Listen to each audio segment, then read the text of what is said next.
Hi everyone, welcome back to the channel. In this tutorial, I will show you how to catch the moonfish in Heartopia.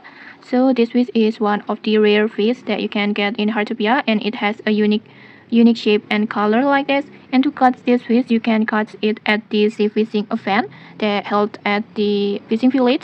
And this fish only spawns from the 6 p.m. until 6 a.m.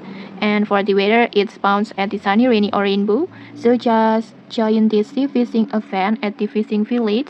Over here, you can join the sea fishing event 1 or 2 like this.